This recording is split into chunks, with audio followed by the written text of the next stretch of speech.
What if the first act of writing wasn't meant to celebrate kings or record harvests, but to preserve a warning? Beneath the blistering sun of southern Iraq, where the desert winds scatter dust like memory itself, there lies a place where humanity first decided to speak across time. In this ancient land, the Sumerians pressed their thoughts into clay with reed styluses, unaware that their words would be entombed under centuries of silence. But these weren't just administrative tallies or temple records. Some of these marks, burned into tablets hardened by fire or accident, carry a strange urgency. They tell of fire from the heavens, of stars that cross and return, and of events that come not once, but again and again. These weren't just records, they were warnings. Warnings that, for thousands of years, no one heard. Before we dive any deeper, if this mystery pulls you in, if you feel the weight of something ancient echoing forward into our present, subscribe to the channel. Share this video if the idea that the Sumerians may have recorded a cosmic warning stirs something in you. And drop a comment below with where you're watching from and what time it is there. I want to know who else is watching this story unfold right now, across cities and time zones. All of us connected by a silence that might finally be broken.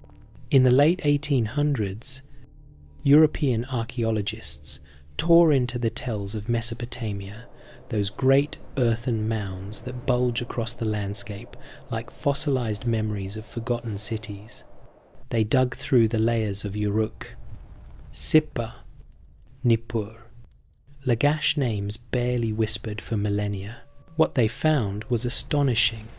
Entire libraries of clay tablets, thousands upon thousands of them, some still tucked inside their original storage baskets, stacked as neatly as they had been left when the cities fell silent. These tablets weren't the crude beginnings of a written language. They weren't experiments. The writing system cuneiform was already fully developed. Their contents ranged from sophisticated mathematical tables to precise star catalogues, from hymns to the gods to meticulous lists of celestial omens. But the most unsettling aspect wasn't how much the Sumerians knew, it was how suddenly they appeared to know it. Their astronomical records, dating as far back as 3500 BC, were already accurate to a degree that modern software can still verify. Their star charts matched the sky of their time, but also described positions that would only make sense if observed generations earlier. Venus, Jupiter, Mars, the Moon, all tracked with cycles, retrogrades, and appearances timed to the day. There was no slow build-up, no learning curve.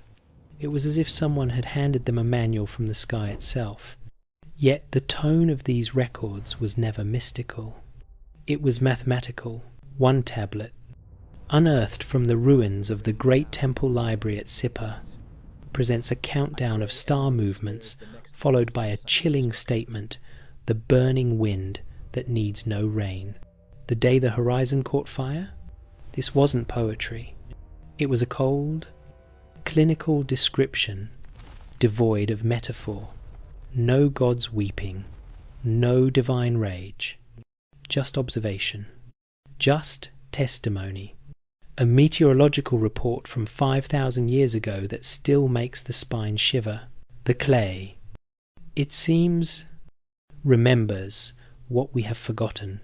Hold one of those tablets in your hand, its weight, its grit, the faint impression of a scribe's fingerprint, and you're not just holding a relic, you're holding a message, passed across the great river of time. That scribe, long vanished into the dust, was writing to someone they would never meet, us, and they weren't recounting triumphs. They weren't glorifying kings.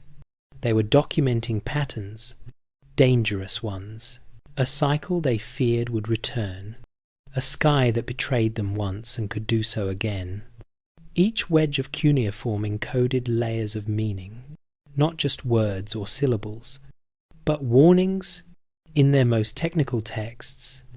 The Sumerians tracked not only planetary movements but unusual celestial events, stars that flared and disappeared, stones that fell from the sky, and times of year when the heavens were not to be trusted.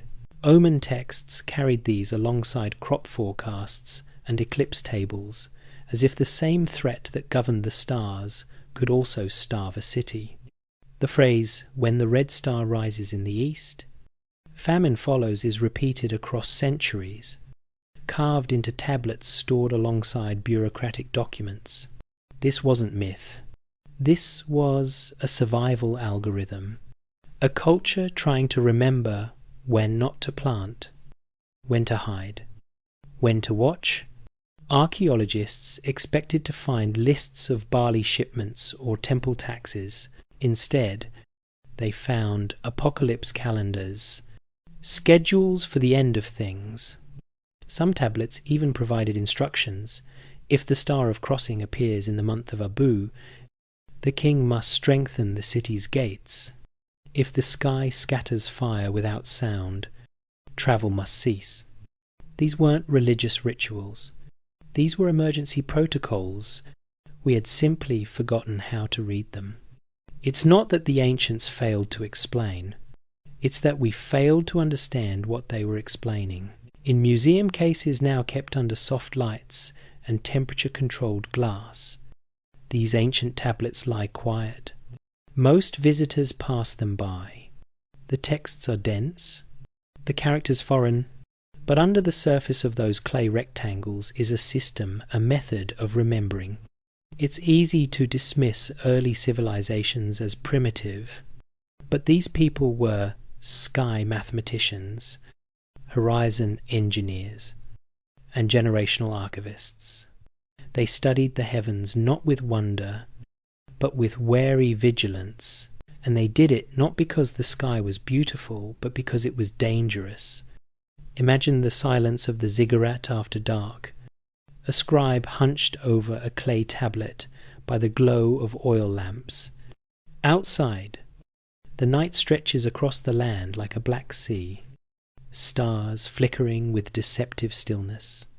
Every movement above, every unexpected light, might be a sign not of wonder, but of warning.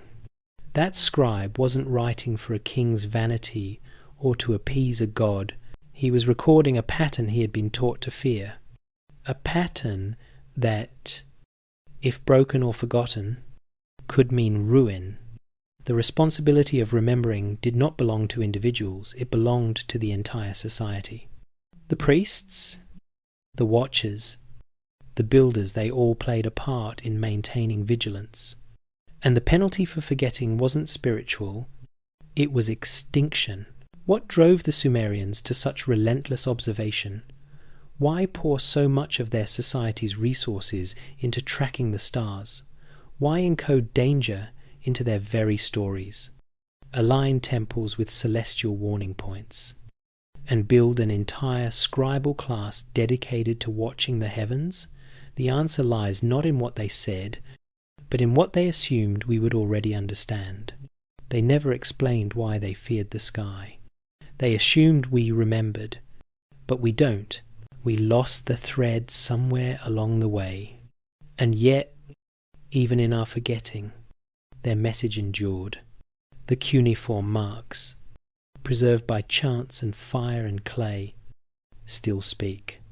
They speak of cycles, of return, of sky seasons that threaten more than harvests, of a history not written to glorify but to warn, a story not meant to end, but to repeat. Unless we listen, the Sumerians did not gradually discover the stars. They appeared on history's stage already watching them with intensity, precision, and purpose. When their clay tablets first emerged from beneath the sands of Mesopotamia, scholars assumed they would find the writings of a culture just beginning to understand the heavens. They expected rough sketches of constellations, poetic tales of gods among the stars, and the slow, halting progress of early astronomy. But what they found instead was deeply unsettling. There was no learning curve, no half-formed attempts. The Sumerians, the very first people to write, had recorded a night sky with breathtaking accuracy. They documented planetary motions with error margins of less than a day, calculated Venus's 584-day cycle, tracked the retrograde paths of Mars and Jupiter, and even noted when certain stars would no longer be visible due to precession, an understanding not seen again until thousands of years later. This should not have been possible. How could a civilization that had only just emerged from the Neolithic suddenly possess this level of precision?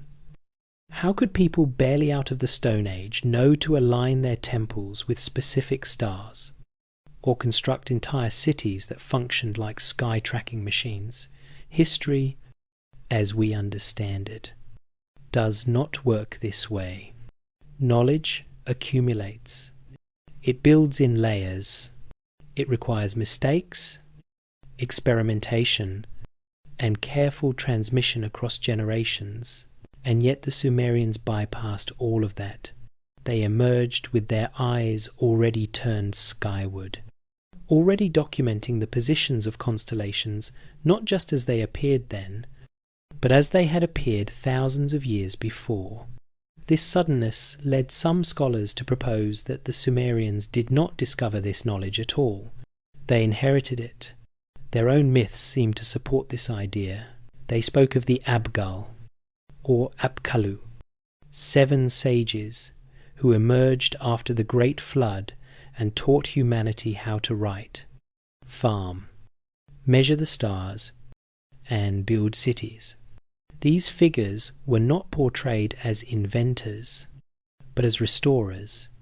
They brought knowledge that already existed, knowledge that had survived catastrophe. The Sumerians themselves claimed they were not creating civilization, but rebuilding it from fragments left behind. The language they used is revealing. A recurring phrase found in building inscriptions and ceremonial texts reads, "This is the restoration of what was before." Restoration, not creation. Continuity, not invention. These were people who understood themselves as inheritors. They knew something had been lost, something vast enough to require rebuilding the world from memory. And this sense of inheritance does not appear in isolation. It echoes across cultures separated by oceans and millennia. When the Sumerian flood story is laid beside others from across the ancient world, a disturbing pattern emerges. The Akkadian Atrahasis, the Hebrew Genesis, the Hindu story of Manu, the Greek tale of Deucalion, and even narratives preserved in Mesoamerican traditions all follow the same sequence. First comes fire or terror from the sky, then darkness, then water. Cities are destroyed. Humanity nearly vanishes. A small group survives and is tasked with preserving knowledge for the future. These similarities go far beyond coincidence. They read like parallel memories, not borrowed myths. What is most striking is that these stories do not describe simple river floods or seasonal disasters. They describe global trauma, fire falling from above, the sun obscured for days, the land rendered silent and lifeless. These are not the fears of farmers watching rivers rise. These are the memories of people who witnessed the sky itself turn hostile. And those memories were carried forward, reshaped into stories sturdy enough to survive the collapse of languages and empires. The Sumerians treated memory as a form of survival. Their tablets were not merely records of the past, but safeguards against forgetting. They chose to preserve star lists, celestial cycles, and dangerous seasons rather than heroic epics. They tracked when certain stars returned, when others vanished. and when the heavens behaved strangely, this was not curiosity. It was vigilance. A culture shaped by something it refused to let fade into legend. Even their earliest architecture reflects this mindset. Ziggurats rose not just as monuments to gods, but as elevated platforms from which the horizon could be watched. From their summits, priests observed the rising of Sirius, the movements of Venus, and the disappearance of key constellations. The cities themselves were laid out with the sky in mind, their orientation suggesting long-term observation rather than symbolic alignment. These were instruments disguised as sacred spaces. But the question lingers like dust in the air. If the Sumerians inherited this knowledge, who were the original observers? Who first noticed the cycles of danger in the sky? Who lived through a catastrophe severe enough to transform astronomy into a tool of survival? The Sumerians never name them clearly. They simply call them those who came before the fathers, before the waters. A vague phrase, heavy with implication. Perhaps the most unsettling possibility is this. The Sumerians were not looking backward out of nostalgia. They were looking forward out of fear. They believed the sky followed patterns, that destruction was not random, that what had happened once could happen again. Their stories, their temples, and their tablets were not meant to explain the past. They were meant to prepare the future, and if we truly listen not just to the words, but to the silences between them, we begin to hear what they feared.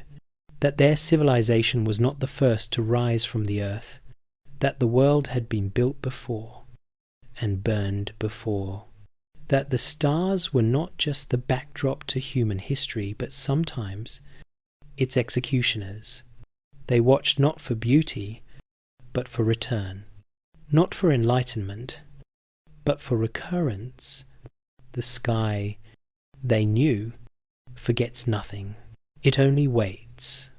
In every act of building, the Sumerians left behind clues, alignments, inscriptions, rituals. They placed their temples in line with constellations that heralded danger. They carved cycles into stone. They taught generations of priests to remember not just the names of stars, but their consequences, and in doing so, they built more than cities.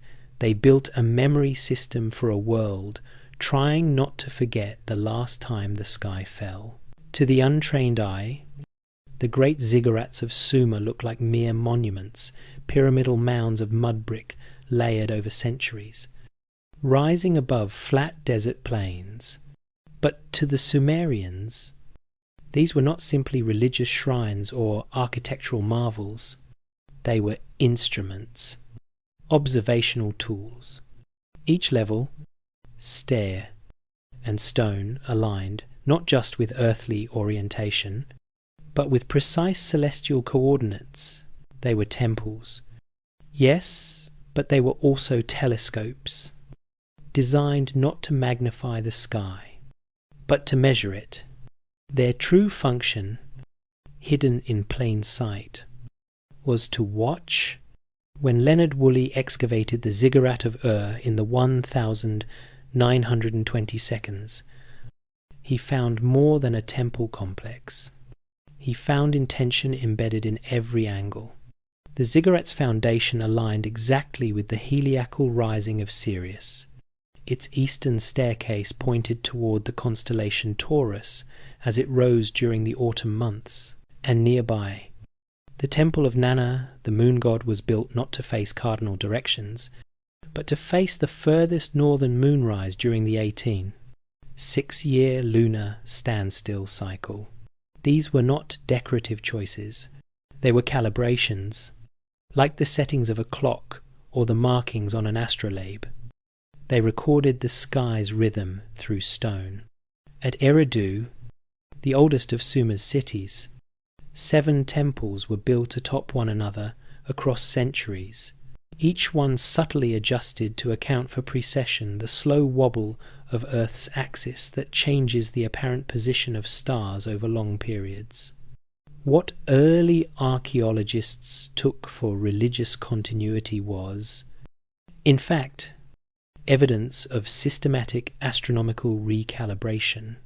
The builders weren't preserving a sacred orientation, they were correcting drift, updating their instruments to stay aligned with the moving heavens. This attention to celestial positioning wasn't limited to moon and stars.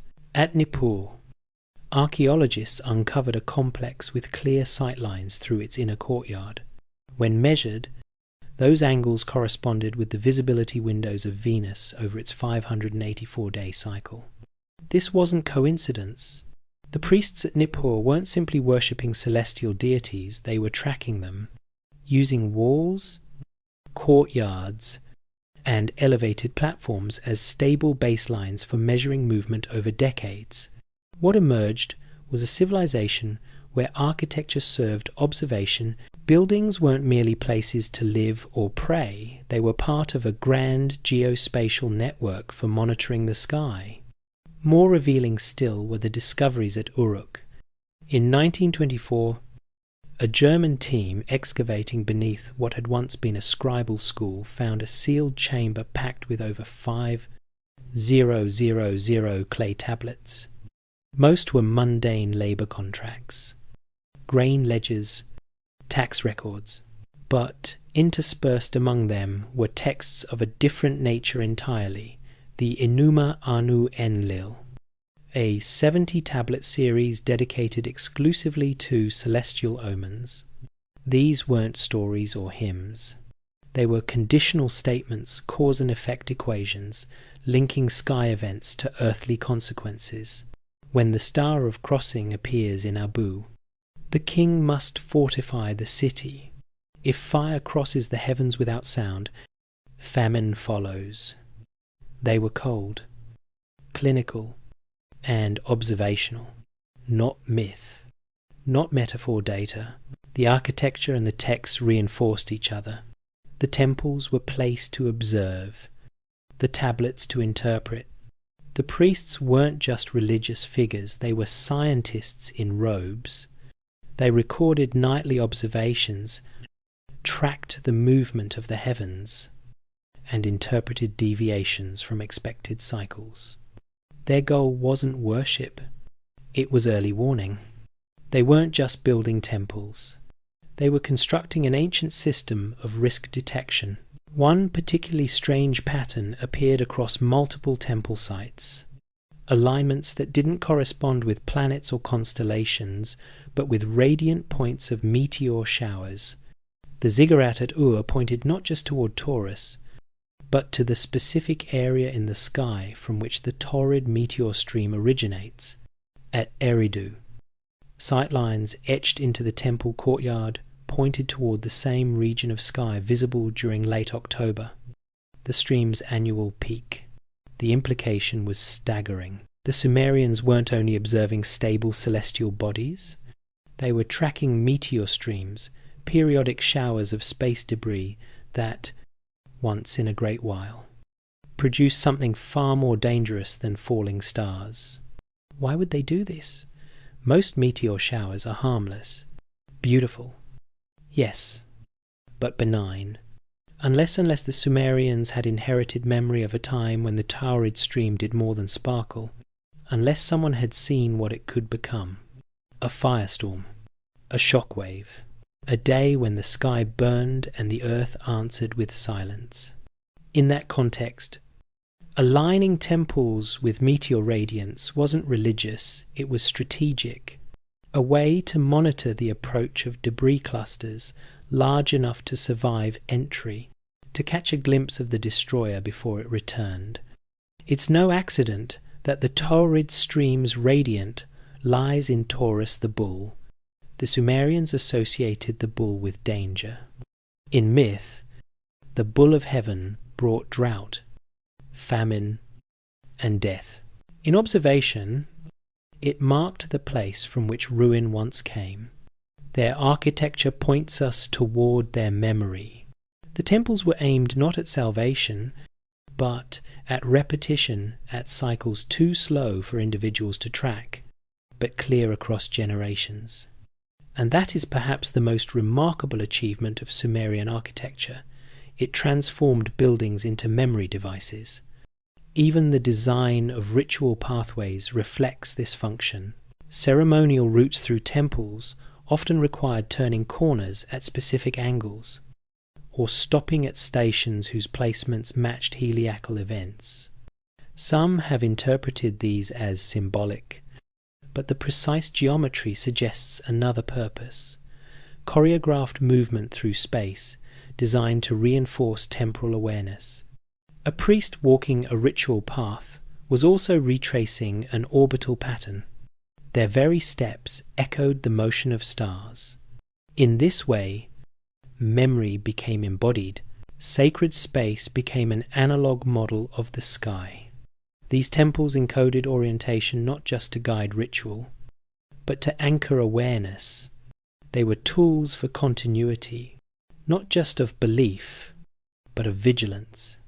And because stone outlasts scribes, even as languages faded and dynasties crumbled, the buildings themselves kept pointing quietly, stubbornly toward the stars that mattered most. They still do, standing atop the remains of a ziggurat today, with sand swirling and the horizon shimmering. You can still feel it.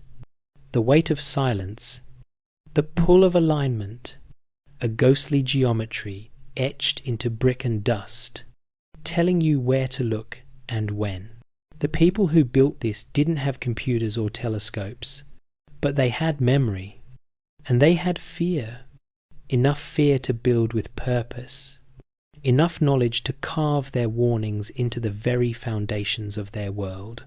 Not all the Sumerian tablets were created to inform kings or manage grain.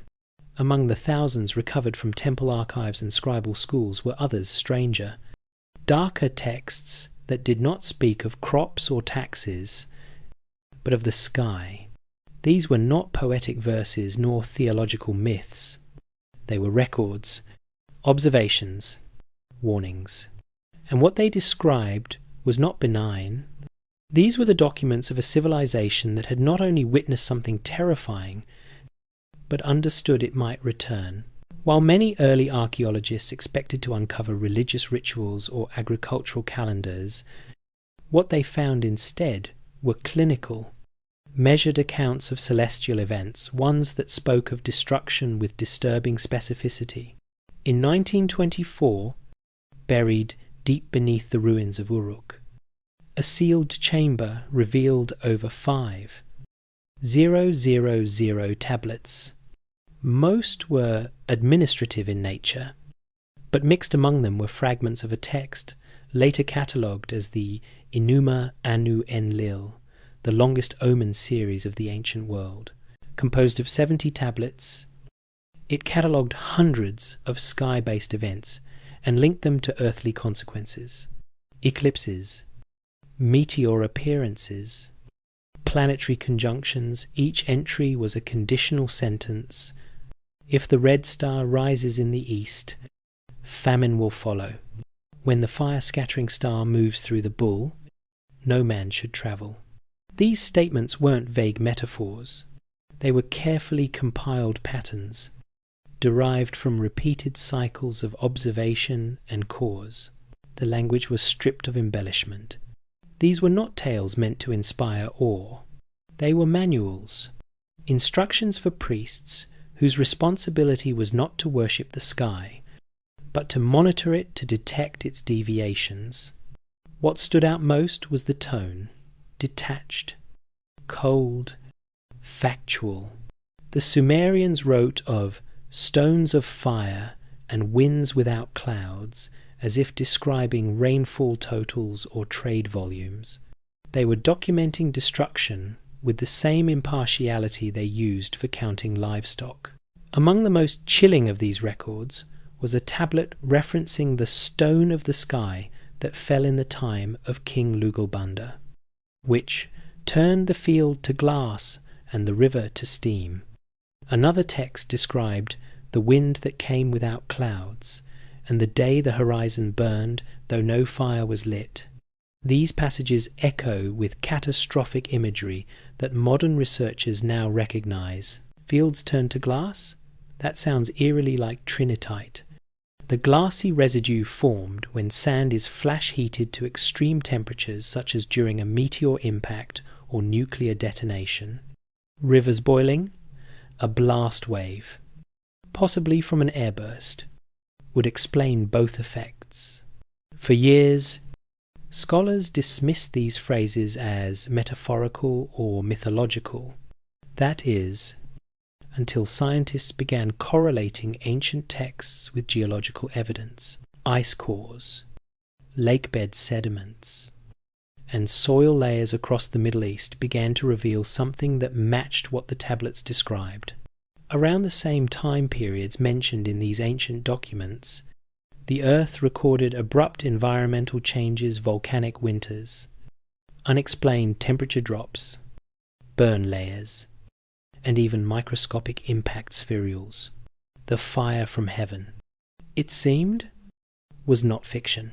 It was fact, recorded not only in the ground beneath our feet, but in the clay tablets left behind. One particularly strange document described a star whose tail stretches like a wound across the heavens, and warned that in its season the dust will not settle and men will eat bitter bread. This poetic-sounding line gains new meaning when paired with modern knowledge of high-altitude dust veils caused by large-scale meteor activity. A sufficiently dense stream of space debris, especially one with a long-tail comet or disintegrating object, can fill the stratosphere with dust and aerosols, lowering global temperatures and affecting agriculture. Bitter bread might refer to famine following poor harvests. Dust that will not settle is no longer poetic, it's atmospheric science. Even more unsettling is that some of these records are not describing past events at all. A tablet recovered from Sippar, dated to around 2100 BC, describes a sky event that had not yet occurred. It uses exclusively future tense language, forecasting the return of the star of crossing to the region of the bull, and warning that if fire appears without rising, destruction follows. The use of predictive grammar is rare in ancient texts. Most mythologies speak of the past. This text, however, was trying to speak forward, trying to count cycles and issue a warning to a time not yet arrived. The use of cuneiform itself adds another layer to this quiet urgency. Unlike alphabets, where letters represent only sounds, cuneiform symbols could represent sound, meaning, and metaphor simultaneously. A single sign might indicate a star, a god, a number, and a concept depending on context. This flexibility allowed scribes to layer nuance into their writings, encoding warnings in ways that could outlast cultural or linguistic shifts. One symbol repeatedly found next to descriptions of dangerous stars and unusual weather patterns has been retranslated in recent years to mean crossing or transition, often used in astronomical contexts, but when paired with other omen signs, it may also imply breach, incursion, or invasion from above. The deeper one reads into these tablets, the more apparent it becomes that the Sumerians were not simply keeping time, they were keeping count. A cycle was being watched. A pattern had been recognized. A returning object, whether comet, debris stream, or something more complex, was believed to follow a rhythm, and their civilization had positioned itself to monitor its return. The construction of observatories disguised as temples, the ritual tracking of stellar motions, the systematic recording of omens all served one function, never again to be caught unaware. In the dim recesses of museums, behind thick glass and whispered tour guides, these tablets sit muted, misunderstood, many are cracked, half erased, or incomplete. And yet, the warning still pulses within them. In a world where data is stored in clouds and on silicon, it's easy to forget that once it was stored in mud, pressed by human hands desperate to outlast their own time, desperate to preserve what they had seen. So we might recognize it when it came again. If these records are true, or even partially true, then we must reconsider what the Sumerians feared. Not gods, not each other, but the sky, not as metaphor, not as myth, as memory. For decades, archaeologists assumed that the rise of civilization followed a familiar rhythm, slow, cumulative, and evolutionary. From scattered tribes to villages, from villages to towns, and finally, the leap to cities. Tools improved incrementally. Writing systems emerged through trial and error. And scientific knowledge grew in proportion with population and time. But the Sumerians refused to fit this narrative. When the earliest layers of their cities were excavated, what scholars found was not a gradual ascent, but a sudden appearance of complexity. The Sumerians seem to have skipped the early chapters of civilization entirely. They emerged with writing systems already standardized, with mathematical concepts already developed, and with an astronomical tradition that was inexplicably precise. At Eridu, often considered the first true city of Sumer, the earliest temple levels date to around 5,400 BC. These aren't crude structures of trial and error.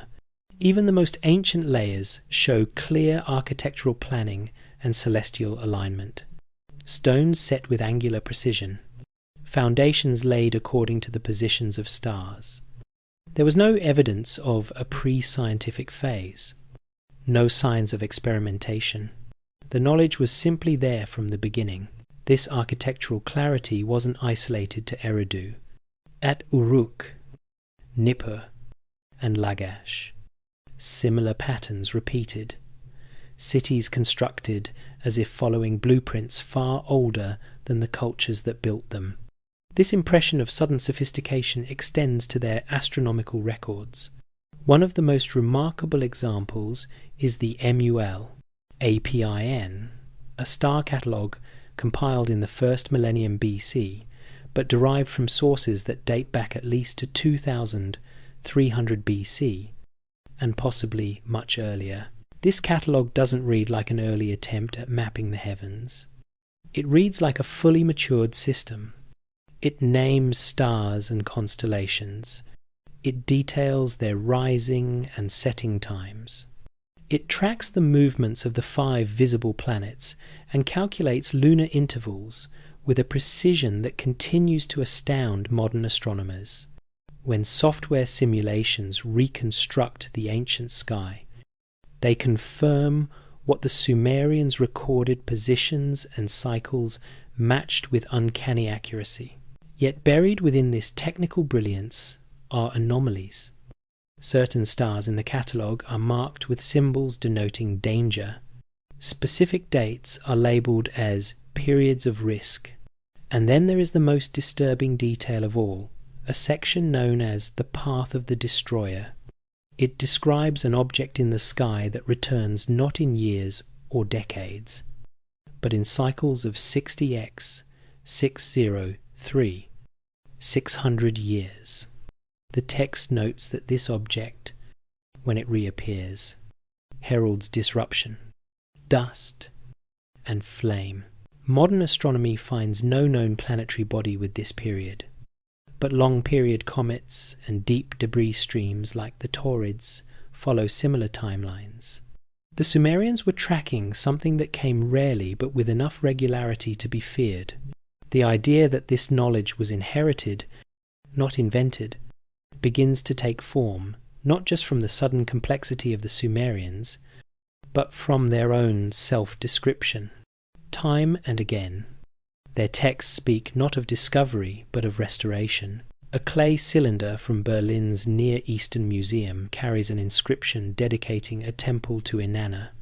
Nestled among the ceremonial phrases is a simple line: "This is the restoration of what was before, not the building of something new, not a revolution, a restoration, a remembrance." We often think of ancient civilizations as forward-looking, building towards some imagined perfection. But the Sumerians looked backward. Their myths, their mathematics, even their art carry the weight of memory. They painted their past as a golden time interrupted by catastrophe. A flood, a sky fire, a loss of knowledge, and always, in the aftermath, survivors, sages, the Abgal, bringing back what had been lost, not with invention, but with recollection. These stories repeat in other cultures. The Hopi of North America speak of previous worlds destroyed by fire from the sky. The Egyptians tell of the Zep Tepi, the first time a golden age shattered and rebuilt across continents and languages. The same theme: the world was made, destroyed, and remade. And each time, something of the past endured. The Sumerians did not claim to be inventors. They claimed to be custodians, the caretakers of knowledge older than themselves. Their priesthoods were trained not just in ritual, but in mathematics and celestial mechanics. Their scribal schools taught geometry, angular measurement, and lunar theory alongside language and mythology. Their cities were designed not merely for trade or protection, but to align with the stars and to record their motions across generations. It was not worship, it was surveillance, an effort to ensure that the memory of one catastrophe might prepare them for the next. Their priests were not passive observers. They were active interpreters of a sky that they believed had already betrayed them once. These scholars in robes kept strict logs, corrected predictions over time, and passed down technical skills as sacred obligations.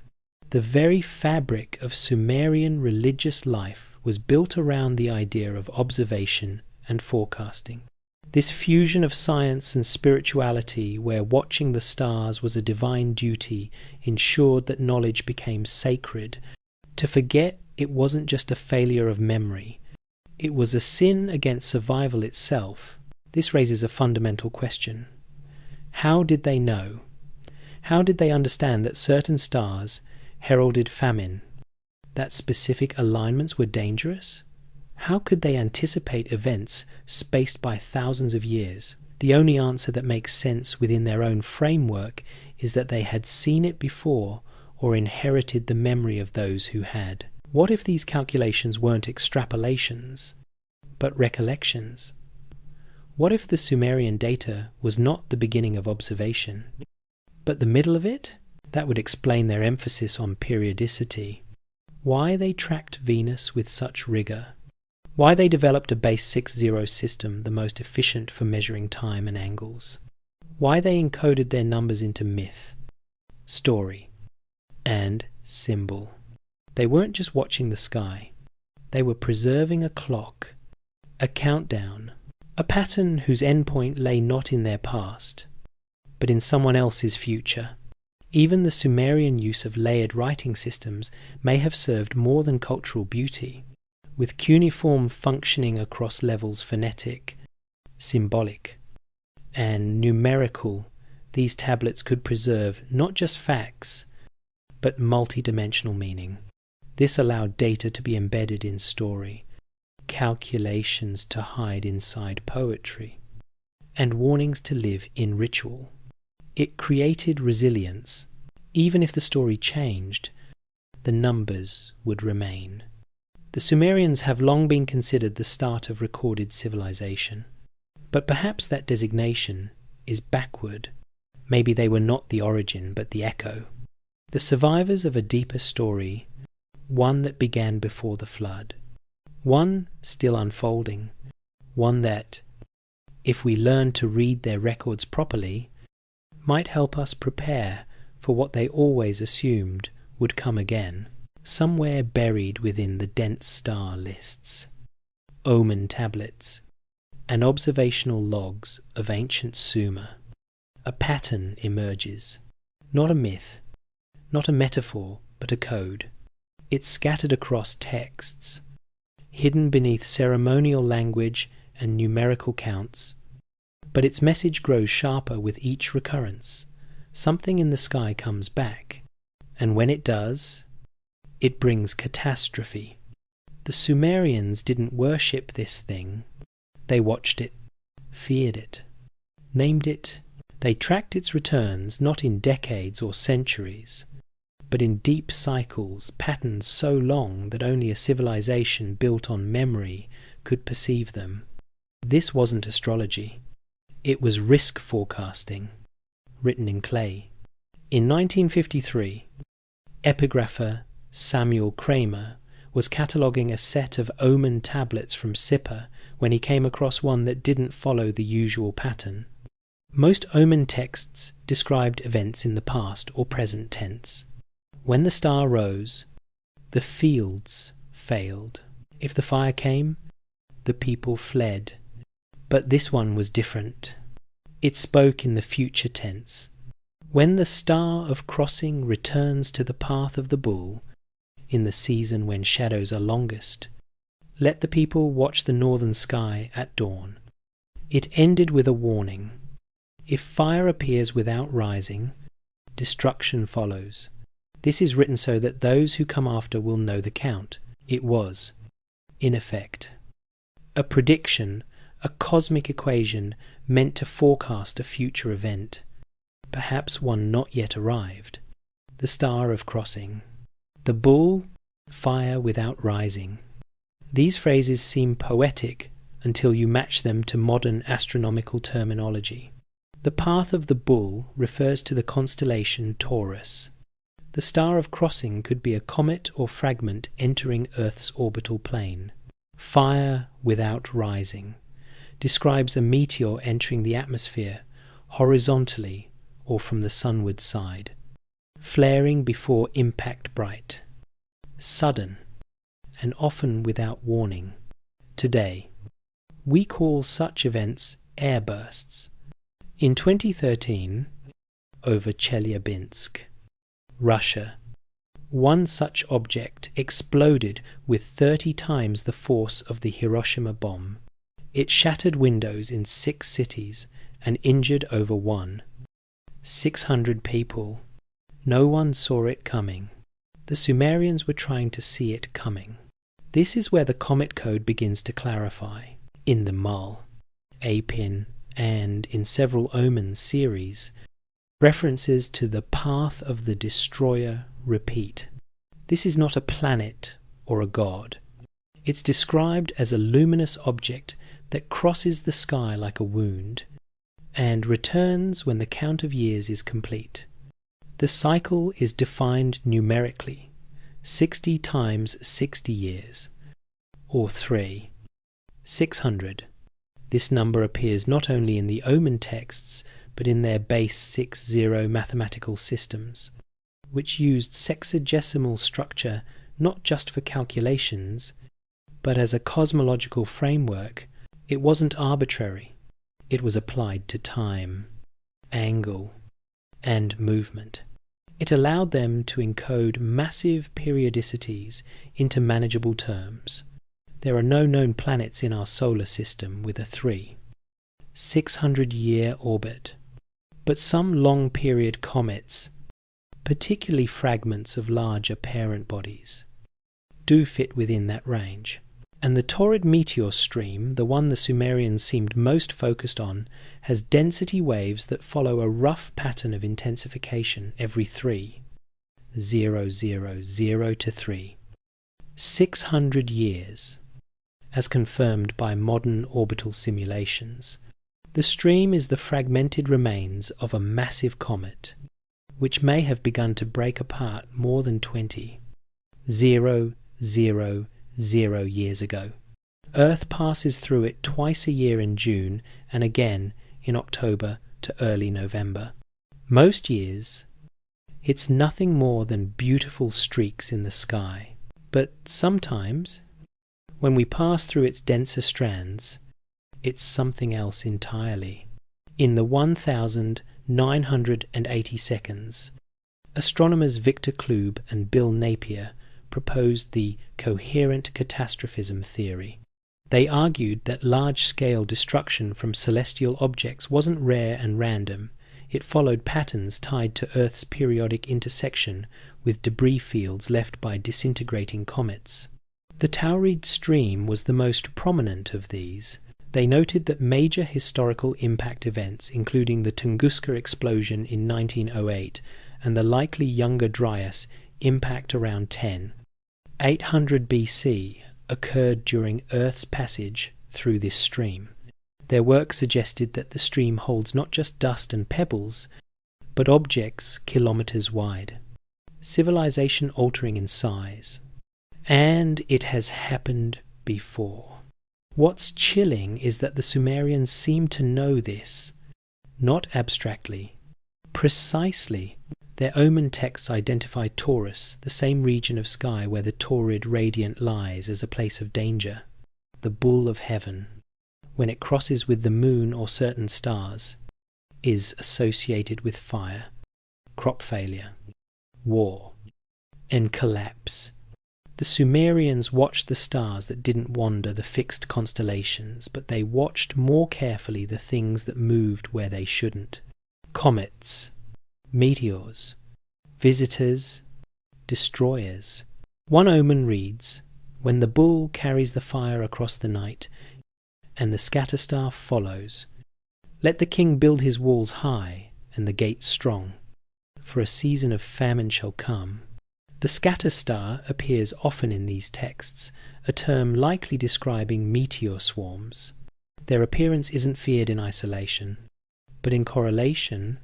The danger comes when multiple signs overlap, when Venus is in a certain position, when the moon crosses a node, when the sky grows bright before dawn. They weren't just listing threats, they were building a model.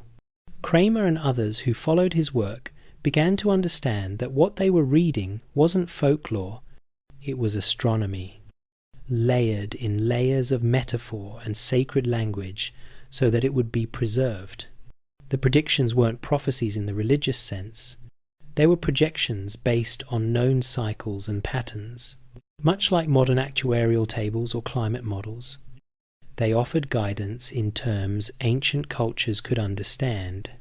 And through the architecture of ziggurats and the discipline of priesthoods, they turned that guidance into watchfulness. This may be why the penalty for failing to maintain skywatch in certain seasons was so severe. Some tablets describe punishments for priests who neglected their duties during crossing seasons, including exile, fines, and even execution. That level of seriousness implies institutional understanding of what was at stake. If the Sumerians had seen the sky erupt once, had witnessed fields burn, water boil, or cities flatten, then the heavens were not sacred. They were dangerous. They had patterns, and those patterns could be known, which brings us back to the comic code. The Sumerians embedded it in story, symbol, and structure. It was not a riddle to solve, it was a warning to preserve. The 600-year count, the return of the destroyer, the alignment of Venus and Taurus in dangerous seasons. These elements show up not once or twice, but persistently, across centuries of texts and temples. They weren't guessing, they were remembering, and if they remembered for us, if their legacy was built to reach across thousands of years, then the code may not be about what already happened. It may be about what is still to come. The sky may hold the memory, but the earth holds the proof. For centuries, the stories of cataclysm in ancient texts were dismissed as myth, flashes of human imagination, or symbolic representations of psychological fears. But in the last 2 decades, the ground beneath our feet has begun to speak. Sediment cores, ice layers, and soil samples have revealed a silent history buried far deeper than any king's name or empire's reach. And what they reveal is this: the disasters the Sumerians feared were not fiction, they were geological events. Catastrophes that scorched continents, disrupted climates, and may have nearly ended civilization before it began. In 2007, a team of scientists, led by Richard Firestone, published findings that stunned the scientific world. While analysing black mat layers, thin dark sediment bands found across North America and parts of Europe, they discovered high concentrations of microscopic diamonds, melt glass, magnetic spherules, and iridium, materials associated with high-energy impact events. These weren't traces of volcanoes, they were signatures of something much rarer: cosmic impacts. These black layers, dated to approximately 800 BC, marked a moment when Earth experienced a violent and sudden shift, and the timing was everything. That date aligns perfectly with the onset of the Younger Dryas, a mysterious period when Earth's warming at the end of the last ice age was abruptly reversed. Temperatures plummeted, glaciers returned, sea levels paused their rise, ecosystems collapsed, and human progress, especially in the Fertile Crescent, halted. Settlements were abandoned, agriculture stalled. Something had triggered a planetary reset, and the evidence pointed not downward, but upward.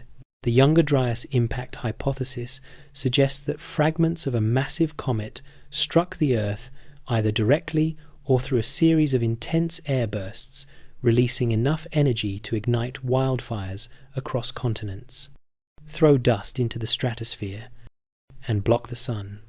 The event didn't just reshape the climate, it may have rewritten history.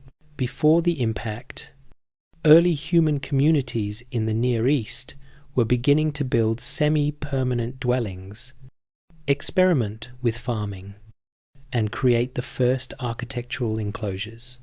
Afterward, they vanished from the archaeological record for over 1,000 years.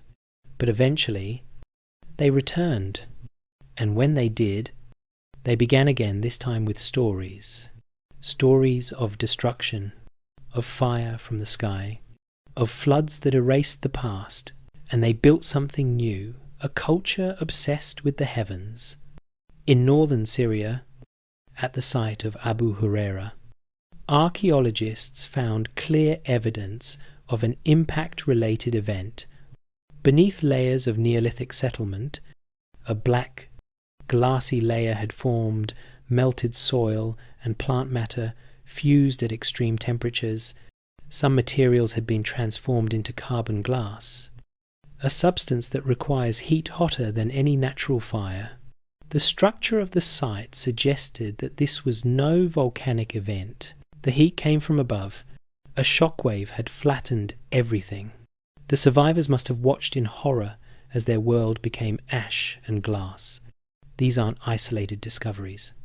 Across Iraq, Iran, Turkey, and parts of the Levant, similar layers have been identified, burn scars from a shared trauma.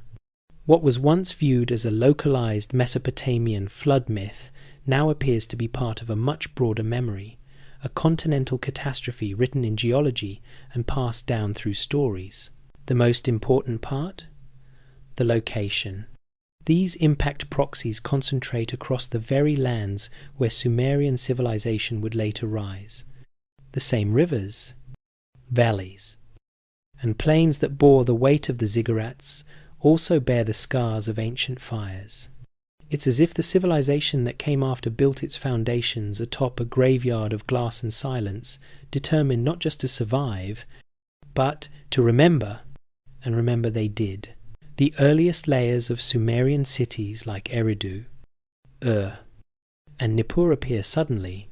There are no gradual transitions from village to metropolis, no scattered experiments in agriculture or metallurgy. The cities rise with full complexity already present. Writing, astronomy, engineering, mathematics. It's as if a blueprint had survived the dark age between catastrophe and recovery. A memory carried through generations. A map rebuilt from fragments. Beneath these cities, older layers tell another story, one of abandonment. Settlement patterns suggest that before the rise of Sumer, there was a long pause, a period where populations thinned, buildings disappeared, construction stopped. For over a millennium, the land lay quiet. Then, slowly, people returned, not just with hope, but with knowledge, and that knowledge focused on the skies. This strange leap has led some archaeologists to suggest a rupture in the human timeline, a lost phase, a civilization that existed before history, shattered by cosmic forces, whose survivors became the seed of what followed. If true, then Sumer was not the first civilization, it was the first to remember enough to begin again. And they remembered through structure, through numbers, through stars. Their myth of the Great Flood, the Eridu Genesis, describes a time when fire rained from the heavens and the land went dark. The gods warned a man to build a vessel and carry forward knowledge. That story is mirrored in the Hebrew account of Noah, the Akkadian Atrahasis, and the Hindu tale of Manu. But now, with geological evidence, it no longer feels metaphorical. The sky truly did fall. The flood truly did come. And the survivors were not starting from nothing. They were reconstructing. This may explain the Sumerians' obsession with cycles. Their fixation on the heavens wasn't aesthetic, it was ancestral. They understood that what had happened once could happen again. Their priests didn't just chant, they calculated. They didn't merely observe, they documented. Their goal wasn't to glorify the past. It was to avoid repeating it.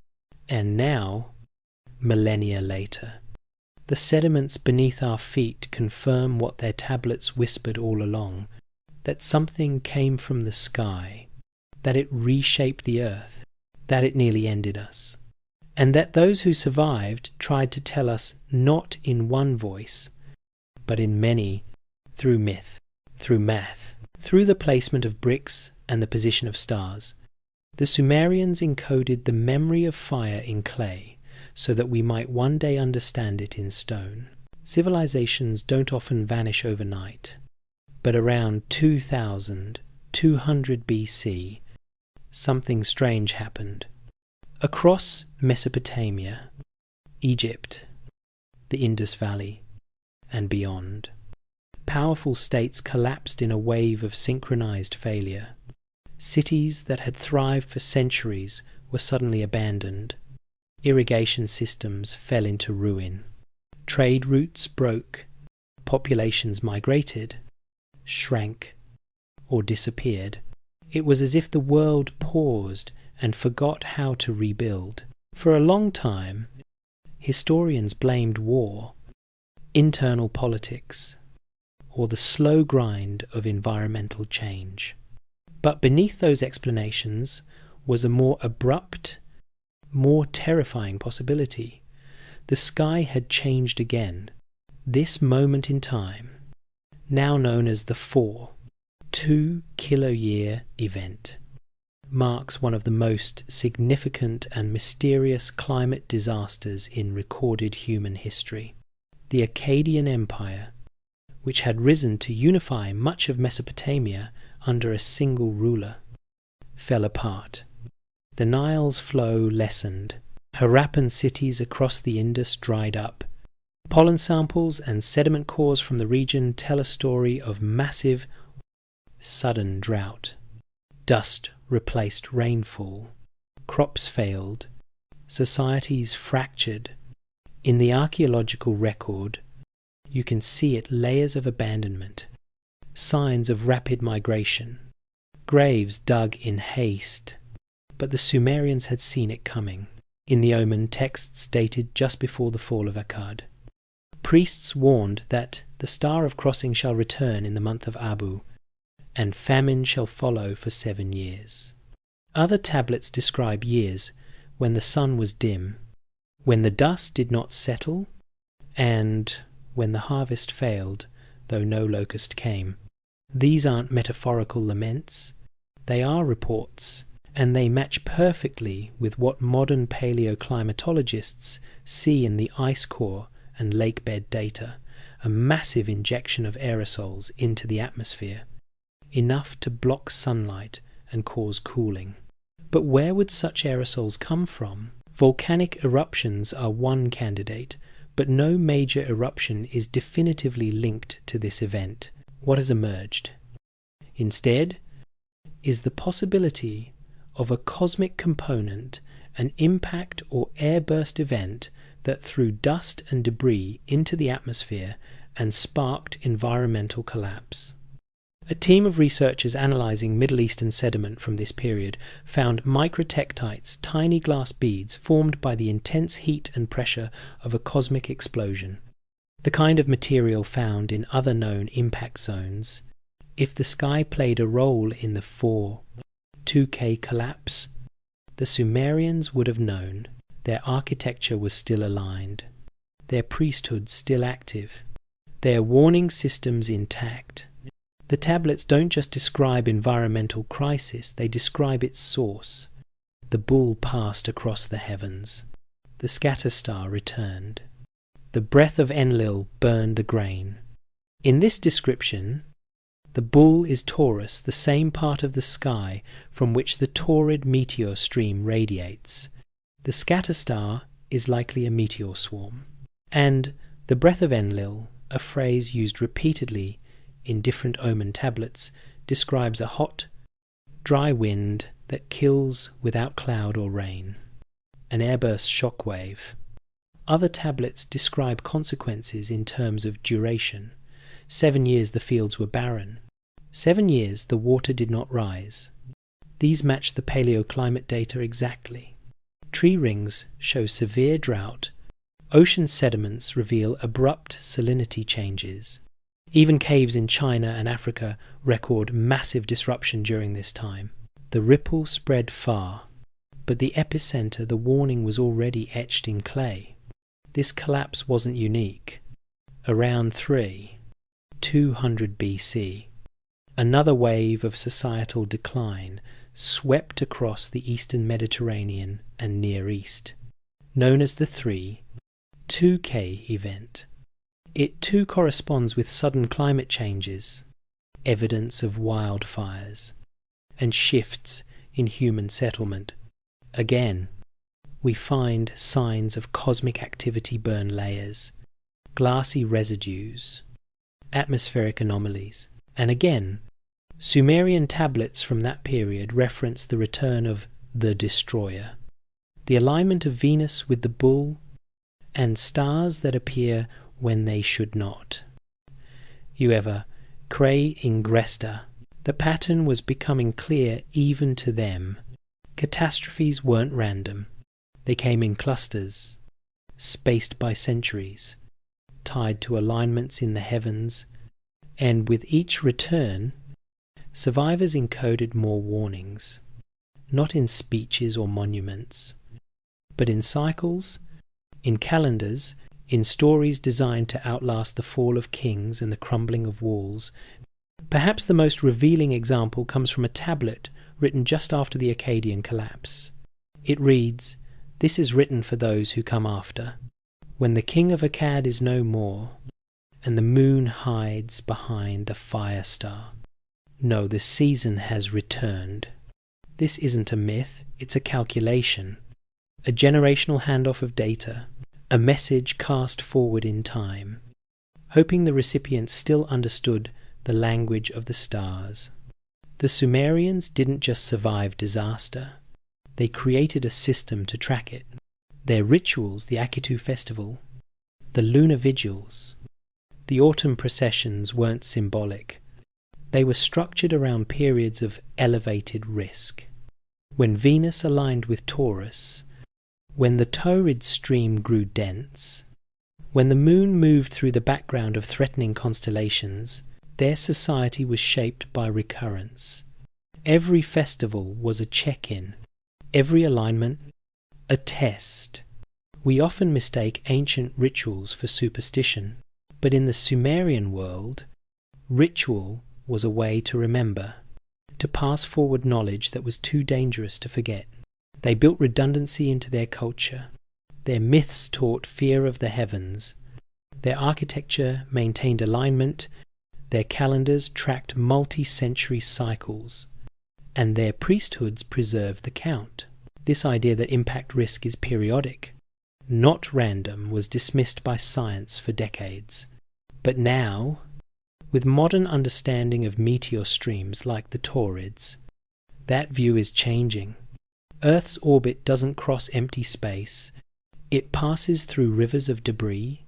Most of the time, these particles are harmless, but sometimes at intervals defined by gravitational tugs and orbital drift we pass through a denser patch.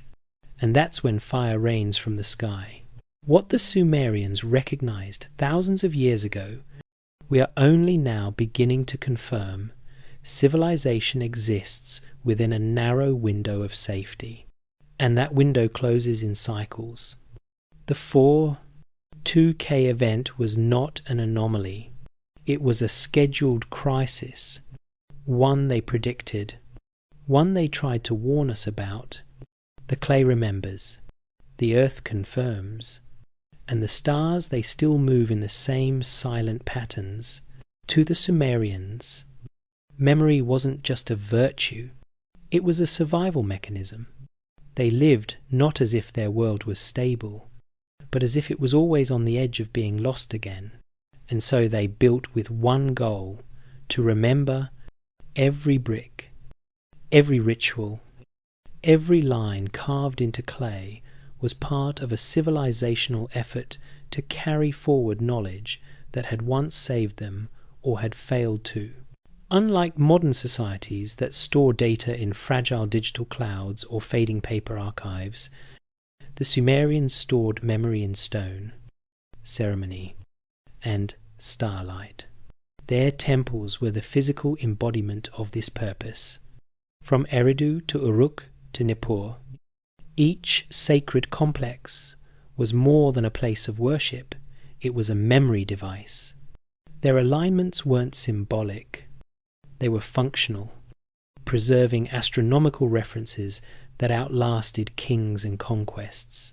At Ur, the ziggurat was rebuilt multiple times over centuries, and yet its corners maintained the same orientation to key celestial events. The stairways, the terraces, the platform lines, they weren't just architectural features, they were observatory markers. They ensured that every new generation of priests and scribes could recalibrate their instruments without starting from scratch. And the temples were only part of it. The rituals themselves were coded clocks. The Akitu festival, one of the most sacred ceremonies in Sumerian culture, was more than a celebration of the new year. It was a sky-watching event, held at the spring equinox. It involved specific observation routines. Priests watched the eastern horizon at dawn, tracking the rising positions of Venus, Jupiter, and the moon. They weren't performing myths. They were conducting measurements, and the festival lasted precisely 11 days, matching key lunar intervals and offering enough data points to spot unusual celestial behavior, especially in years when known danger patterns were due. Other festivals aligned with the calendar of the sky. Autumn ceremonies in Uruk coincided with the torrid meteor stream's peak activity. Lunar vigils matched eclipse seasons. The so-called Feast of Fire aligned with the Perseid meteor shower, and required nighttime observations for 3 consecutive days. These rituals weren't just religious acts, they were distributed data collection, a system that ensured someone, somewhere, would always be watching at the right time. Even the myths served this function. The gods of the Sumerian pantheon weren't abstract ideals. They were personifications of environmental and celestial forces. Enlil, god of wind and air, was not just a storm bringer. His breath was described as destroying cities without rain or flame. In light of what we now know about airbursts, this description reads less like imagination and more like memory. Nergal, god of the underworld, was linked to the fire from beneath, with sacred symbols that resemble shock waves and sunbursts. His festivals occurred in late October during high-risk celestial alignments. Inanna, associated with Venus, was revered not just for love and war, but for her unpredictable appearances, the dangerous times when Venus appeared near the bull. These stories weren't arbitrary. They were mnemonic. They helped encode orbital mechanics into something memorable. Venus, for example, has an 8-year cycle that brings it back to the same position in the sky at the same time of year. That pattern was tied to Inanna's descent and return from the underworld, a myth that helped scribes track Venus's risky alignments. Through myth, they taught sky literacy. Through ritual, they ensured observation.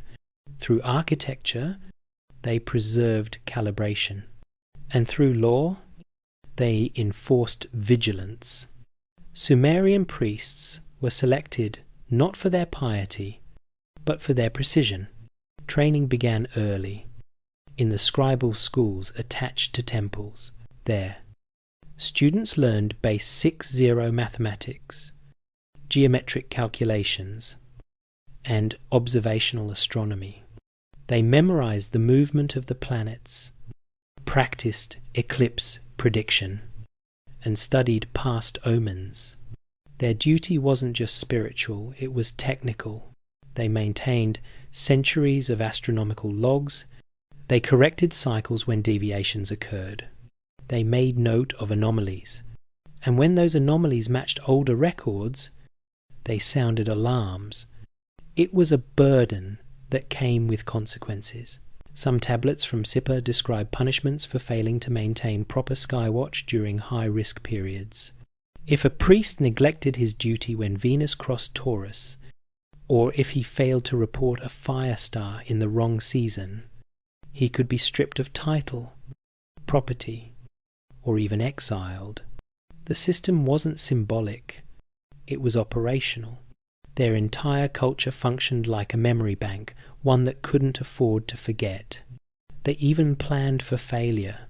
Some texts include duplicated observations written in multiple scripts, Sumerian and Akkadian, to ensure understanding survived cultural transitions. Others explain terms that had fallen out of use, suggesting a fear that future generations might forget how to read the signs. One tablet found at Nippur includes a line that translates, "If the watchers forget the meaning of the stars, let them read this, for the sky returns." It's not just a warning, it's a recovery plan, a fail-safe. And this memory system wasn't isolated to the elite. It filtered into daily life. Farmers timed planting seasons not just by weather, but by star positions.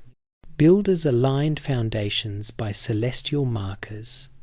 Travelers consulted lunar phases. Even the structure of time divided into 60 seconds. 60 minutes, 360-degree circles comes from this system. Every Sumerian citizen, whether consciously or not, was participating in a culture of vigilance. This civilization-wide orientation toward remembrance is what made Sumer unique. They didn't just pass down stories, They embedded awareness in everything. They knew the sky had teeth, that it had turned against them once, and they were determined not to be caught unaware again. We call them the first civilization, but they acted like a people living after the end of something, as if they were still digging themselves out of a forgotten catastrophe, as if their temples weren't the beginning of history, but the last voice of a world that had already burned, and maybe, in a sense, they were not the inventors of knowledge, but the keepers of it. At first glance, the Sumerian pantheon looks like any other mythological system, a family of gods, each with domains over nature. War, love, and death. But beneath the surface, their deities aren't mere symbols, they are encoded memories, warnings. Dressed in the skin of myth, the further scholars dig into these ancient texts, the more apparent it becomes. The Sumerians did not invent their gods to explain the sky. They embedded the sky's dangers within their gods, and some of those dangers were not theoretical. They were real, observed, remembered. Take Enlil, the god of wind, air, and storms. His name appears throughout Sumerian mythology as both a creator and a destroyer. But his destructive qualities are peculiar.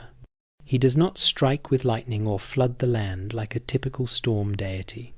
Instead, Enlil's wrath is described as the wind that flattens cities, the breath that comes without rain, and the roar that follows light with no thunder. These aren't natural storms. They're shockwaves, the effects of something entering the atmosphere at hypersonic speed, an airburst. The destruction he brings is eerily consistent with what modern physics describes when a meteor explodes mid-air. Pressure waves, shattered buildings, scorched earth, and silence before the blast reaches the ground. Then there is Nergal, ruler of the underworld, traditionally viewed as a god of death and plague. His symbolism tells a deeper story. Nergal's animal is the lion, a creature of consuming violence. His signs include fire, heat, and blackened soil. In some hymns, he is the one who scorches the fields from below, a phrase that confused translators for years. But paired with modern geological evidence such as melt glass and trinitite-like materials found near ancient sites, it begins to make sense. Nergal is not death in the metaphorical sense.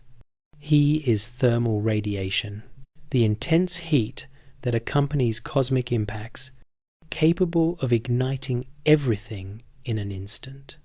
In that light, his domain, the underworld, isn't about the afterlife. It's the crater, the smouldering ruin, the zone of extinction. Inanna, also known as Ishtar, is perhaps the most complex of all. She governs both love and war, beauty and destruction, but she is also tied to Venus, the brightest object in the night sky after the moon. The Sumerians tracked Venus obsessively. Its brilliant and sometimes erratic movements in the sky were noted in star charts with rare precision. Inanna's myths often speak of descent into darkness and violent return. At first, these stories seem archetypal, representing seasonal cycles or human emotion. But Inanna's duality matches Venus's orbital behavior. The planet disappears from the sky, then reappears sometimes in line with dangerous celestial events. Some of the most destructive periods in Sumerian omen texts are marked by Venus rising in proximity to Taurus, the location of the torrid meteor stream. In these seasons, Inanna was not a goddess of love. She was an omen of fire. Each of these deities, when examined closely, aligns not just with emotions or values, but with physical phenomena real, observable dangers that the Sumerians linked to the sky. They were not crafting spiritual metaphors. They were creating a mythological language capable of encoding technical information, a mnemonic system to remember what could not be forgotten. The Enuma Elish. Babylon's creation epic, derived from older Sumerian sources, offers another layer. In it, the god Marduk defeats the chaos dragon Tiamat by splitting her in half and casting her pieces across the sky, forming the firmament. Most read this as a symbolic creation of order from chaos. But the language contains clues. Tiamat's body becomes the band of the sky. She is broken apart by light. The image is strangely similar to a comet fragmentation event when a massive body breaks into smaller parts, which then scatter and orbit the sun, forming streams of debris. The Taurid meteor stream is precisely such a structure. Its parent comet, perhaps 100 kilometers wide, began to disintegrate over 20,000 years ago. Its fragments still haunt our orbit. What the Enuma Elish may describe is not the metaphorical birth of the cosmos, but a cultural memory of a cosmic event, one that tore the sky, scattered the stars, and redefined the heavens. Marduk didn't just defeat Tiamat. He created a calendar. He set the stars in place to measure time and warn of seasons. The story ends not with praise, but with a list of sky markers, an astronomy lesson hidden inside a myth. Across the Sumerian world, this pattern repeats. Mythology is filled with battles, falls, returns, and sacrifices, but they aren't abstract. Each story coincides with alignments in the sky. Festivals match conjunctions, rituals align with eclipses, and every god who brings destruction is linked to fire from above. They weren't inventing personalities, they were remembering experiences, codifying observation into legend. And this mythological system was not just meant for scholars or priests, it was designed to reach everyone. Farmers understood that when Inanna descended to the underworld, a certain star vanished. Soldiers knew that when Nergal's lion appeared in the east, movement at night was forbidden. Kings listened when Enlil's breath was prophesied in the omens. The myths connected cosmic phenomena to immediate human behavior. They became civilizational protocols, emotional, memorable, effective. This structure allowed the Sumerians to maintain awareness across centuries, long after the original witnesses had turned to dust. The stories lived on each retelling, reinforcing the pattern, each temple reading the signs again, even in decline. The myths endured. As cultures changed, the names shifted, but the functions stayed. Enlil became Bel, Inanna became Ishtar, then Astarte. Marduk passed into the pantheons of later empires, but their original identities, tied to celestial forces and catastrophic events, lingered just beneath the surface. Today, we often interpret mythology as metaphor-coded expressions of psychology or morality. But what if we've been reading them backward? What if the gods of Sumer were never meant to explain the world inside us, but to help us survive the one outside? What if they weren't inventions, but instruments, tools of memory, shaped to fit the only language that could survive the fall of cities? The Sumerians didn't need metaphors. They needed warnings. Their world had ended once, and they feared it would end again. For decades, the word Nibiru has drifted at the edge of academic debate and popular speculation. Some claim it's a mythical planet hidden, perhaps dangerous, waiting to swing through our solar system. Others dismiss it as fantasy, a mistranslation exaggerated by pseudo-archaeology. But what if both interpretations miss the mark?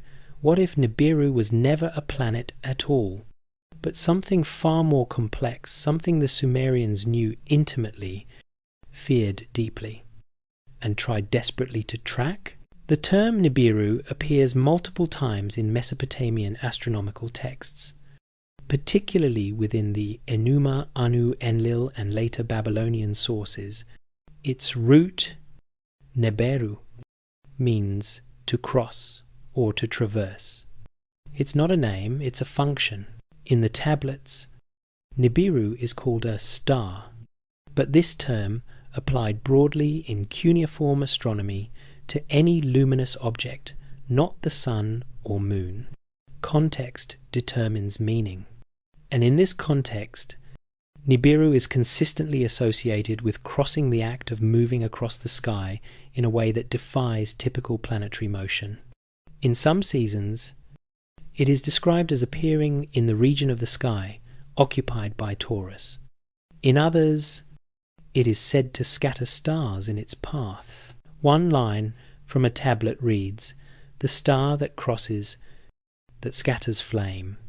Its time is known. Its path is hidden. Dare the report." That final line holds the key. A known time. A hidden path. This is not a planet on a regular orbit. It's not even a comet with a highly elliptical return. It's something that comes not as a single object, but as a phenomenon, and it's been hiding in plain sight. The Taurid meteor stream. The Taurids are a wide, dispersed stream of cometary debris, likely originating from a massive progenitor comet that began to break apart over 20,000 years ago. Earth intersects this stream twice a year, once in June and again in late October through early November. Most of the time, these passages produce harmless meteor showers, but the stream is not uniform. It contains dense pockets, clusters of larger fragments, some potentially hundreds of meters across. These nodes, due to gravitational interactions with Jupiter and Saturn, shift over time. Every few thousand years, Earth encounters one of these dense clusters, dramatically increasing the risk of a significant airburst or surface impact. This is not conjecture. Modern astronomical surveys, including infrared scans and orbital simulations, have identified multiple large objects travelling within the Taurid stream. Some have come close. Some are projected to pass near Earth within our lifetimes. The stream's periodic intensifications align disturbingly well with known impact events, the Younger Dryas, Tunguska, Chelyabinsk, and even the timing of civilizational collapses like the 4-2K event. And the Sumerians, they tracked it. They aligned temples to it. The ziggurat at Ur points toward the Taurid radiant, as it appeared in 3000 BC. The sightlines carved into Eridu's temple courtyard frame the region of the sky where the stream's fireballs rise during late October. Omen texts warn of the bull that carries fire, an unmistakable reference to Taurus. The most dangerous days, Abu and Arasamna in the Sumerian calendar, coincide with the stream's autumn peak, Nibiru. Then was not a planet, but a return, a cycle, a celestial signature that marked the arrival of the stream's densest fragments. In one text, it is said that when Nibiru crosses, the king shall fortify the walls. In another, when Nibiru returns, fire shall follow from the eastern sky. These are not astrological predictions. They are emergency instructions. Even the way Nibiru is described supports this reading. It's called a star that travels with heat, that burns without sound, and that arrives in the season of death. The phrase burns without sound is especially revealing. It mirrors eyewitness descriptions of meteor airbursts. First, the light brilliant, silent. unannounced. Then, the sound delayed by the difference in speed between light and shockwave. A moment of beauty before the explosion. In modern astronomy, we call this a bolide, a fireball bright enough to cast shadows. To the Sumerians, it was Nibiru, the crossing star. There's more. A fragment from Uruk describes Nibiru as the herald, the object that appears before the scatter stars return. This is key. In meteor showers, the first visible fireballs often precede the peak. They signal that Earth is entering the stream. The Sumerians, observing over centuries, noticed this pattern. Nibiru was the sign that the sky would soon grow dangerous. The 600-year cycle, so often associated with Nibiru, is not arbitrary either. While no known object has an orbit of that length, simulations of the torrid stream's behavior show periodic density increases at roughly similar intervals, driven by orbital resonance with Jupiter. One such cycle appears to have peaked around the time of the Younger Dryas. Another near 2200 BC. Another may be approaching within this century. To encode this information, the Sumerians used language that could survive erosion. The word Nibiru was flexible. It could be inserted into multiple contexts: astronomical, mythological, prophetic. It allowed scribes to reference danger without needing the exact science. Its meaning could adapt, but its pattern remained. And so, what modern readers interpret as vague cosmic poetry was, in reality, a civilizational alert system. The star that crosses was a term for the season of fire. It didn't need to be a specific object. It only needed to be understood. When Nibiru returned, the sky could become deadly again. And they had seen it happen before. This view collapses the false dichotomy between myth and science. It suggests that ancient cultures were not simply awestruck by the sky, but that they studied it, modeled it, and built terminology capable of surviving collapse. Nibiru is not a wandering planet or a hoax. It is a linguistic time capsule, a marker of cycles, a warning, preserved. And perhaps the most disturbing realization is this: if their timing was right, if Nibiru truly refers to a returning phase in Earth's orbital encounter with the Taurid stream, then we are living at the edge of its next appearance. The Sumerians are long gone. Their cities lie in ruins beneath layers of sand, their language dead, their gods dethroned by newer pantheons. And yet, something of their voice remains pressed into clay, carried across millennia. What we once dismissed as myth or religious ritual is now beginning to look like something far more urgent, a message, not just to their descendants, but to us, a message intended to survive collapse. Translation: war, and time itself, a message built to outlast memory. In 1881, British archaeologist Hormuzd Rassam unearthed a sealed chamber beneath the temple of Shamash in Sippar. Inside were hundreds of tablets, many broken, many covered in soot, but a few intact. Among them were pieces of the Enuma Anu Enlil series. But these were different. Unlike the typical omen texts that recorded past events, these spoke in future tense. Over and over, they used the phrase, "for those who come after." They weren't recounting, they were warning. One fragment reads, "When the star of crossing returns to the place of beginning, and fire walks where none should be, know that the time of warning has ended." Another provides a specific instruction: "Watch the sky at dawn in the season of dying light. If fire appears before the sun, it cannot be turned aside." It ends with a numerical sequence, a count of days and months tied to the movements of Venus, lunar nodes, and the position of the bull for decades. These lines were seen as poetic metaphors. But when astronomers modelled the celestial configurations described, they realised something chilling. The cycles matched modern projections of Earth's encounters with the densest parts of the Taurid meteor stream. These were not omens. They were forecast models. When Sarah Cowie, a graduate researcher at the British Museum, reviewed an overlooked tablet in 2007, she found another piece of the puzzle. Labelled as an administrative record, it turned out to be an encoded warning using a known omen structure, but referencing future dates. It described a celestial configuration that, when converted to modern time frames, pointed forward more than 800 years from its composition.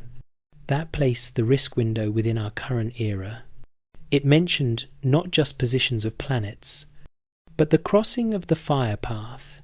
In the month when 3 kings have fallen, the language is symbolic, but its astronomy is precise. It was an attempt to speak across time using the only constants they knew, the sky, the stars, and the cycles they traced. When researchers cross-referenced these warnings with climatological data, impact proxies, and historical catastrophe timelines, a pattern emerged. These ancient predictions matched known cold events, sudden famines, and cultural collapses with disturbing consistency. The Younger Dryas, the 4-2K event, the Bronze Age collapse, all potentially timed by the sky, and all predicted, in some form, by Sumerian scribes who had never seen a satellite, a telescope, or a computer, but who had seen the heavens betray the earth. They saw a pattern, and they built a civilization around remembering it. The Sumerians embedded their warning in every aspect of life. Their temples were observatories, their rituals, calendar events, their gods, personifications of known phenomena. Their scribes were trained not just in language, but in mathematics and astronomy.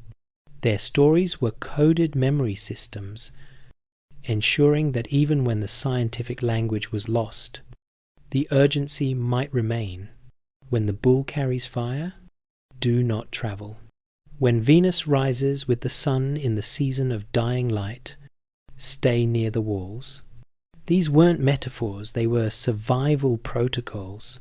In 2018, a multinational team of scientists and historians met at the University of Edinburgh to review all the compiled data astronomical send, geological, linguistic, and archaeological. They called it the Mesopotamian Sky Threat Assessment Project. What they found stunned even the skeptics. The alignment of Sumerian celestial markers with modern impact risk cycles was statistically significant. The structure of their mythologies matched the observed physics of meteor airbursts and debris stream intersections. Their recorded danger periods corresponded to the orbital behavior of the Taurid stream and its resonant objects. One of the team members reportedly said, "It's as if they knew what we are only now beginning to rediscover." And perhaps they did. Not because they were more advanced in technology, but because they had survived something we haven't. Because they remembered.